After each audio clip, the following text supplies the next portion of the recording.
Hello again, chaps and chapettes. How are we all doing? It's lovely to see you all again, as always. What I want to do today, guys, is have a brief conversation with you about how we can possibly move forward as a country and as a society, particularly after the last few weeks have been absolutely filled with god-awful events. I mean, let's go over a few, shall we, that have been experienced over these last few weeks alone. We have had an army officer brutally stabbed in front of his wife in broad daylight in the middle of the street. We have had a man being pushed onto train tracks in an attempted murder attempt. We have had riots in Leeds involving foreign individuals. We have had the awful events that happened in Southport a few days ago. We have had a man in his 50s fatally stabbed yesterday. I mean, the list is endless. I probably missed one or two things there, but you get my drift, excuse me. Now, one of the things I've seen bandied around on social media over the last few days is to bring back our gun laws. Now, I can see the merits and the negatives of this. I, for one, personally would feel a lot more safer walking the streets if I had a pistol, say, in a holster on my side. But then again, are we replacing one problem with another? Are we going to be replacing the stabbings and the knife crime with gun crime and shootings? Like I say, it has its pluses and its negatives. I don't think that's the way forward personally, although I can see the merits of being armed, particularly in this day and age. A lot of other people have armed police knocking about the streets. Now, again, yeah, that would make you feel safe if there was bobbies on the beat, that were armed. But then again, the negatives are also there as well. I don't really want to live in a dystopian future where armed guards are knocking about the place like some kind of Judge Dredd utopia. But that's also an option. If someone is being brutally stabbed or attacked, a bobby can simply take aim and save your life with a quick bullet to the body or the leg or something like that. Now, the next thing is a government.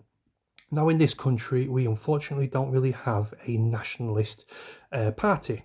We have Reform UK, of course, but I wouldn't really necessarily deem them as nationalist. They are centre-right at the most. We don't have a figure like Marine Le Pen, for example, or Geert Wilders in this country. And that's a sad state of affairs, because if we did actually have a nationalist party who wanted what's actually best for this country without any umming and ahhing like most politicians do, oh, we can't say that, we don't want to offend so-and-so, we don't want to do this, we don't want to do that. That's one thing that would put this country straight, I do personally think. And another thing as well is mass deportations. Now, in theory, I fully agree with this. I'd love to see nothing more than foreign criminals just deported within, 70 to 72 hours, something like that, a few days. But again, that's filled with roadblocks and things getting in the way. We can't even deport rapists and paedophiles in this country because we have leftists blocking vans and blocking flights, stopping these criminals actually being deported. So, yeah, in theory, it's a great idea. Get rid of them all. But it's very, very, very difficult to achieve. Leaving the ECHR would be a start, but I cannot see any government anytime soon actually pushing that button and leaving the ECHR. It's outdated, it's archaic. The very definition of the refugee in these ECHR laws is completely outdated. It was written up shortly after the Second World War. That was, 70, 80 years ago now. It even needs reform, heavy reform, or we need to leave it.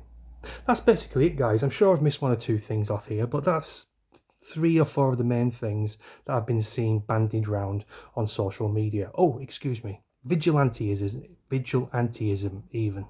Now, that is another option. Sort your own problems out. I can fully get on board with that, but then again, yet again, it's filled with negatives. What's going to happen if you beat up the wrong person or lynch the wrong person, for example? Much the same as the death penalty. A lot of people have been saying we should bring that back for these foreign criminals, baby killers, baby stabbers, that sort of a thing.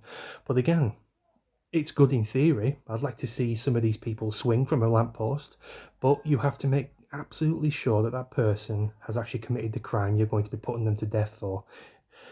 That's partly the reason it got stopped in the first place by the Labour Party, people being wrongfully hanged. So yeah, in theory, I do agree with the death penalty, but then again, you're going to get people that are getting put to death for the wrong reasons. So yeah, that's basically it, guys. Please do let me know what you think in the comments. How do you think we should move forward as a country and as a society? What do you think the best course of action is? Do let me know in comments, and I'll see you in a bit. Cheers.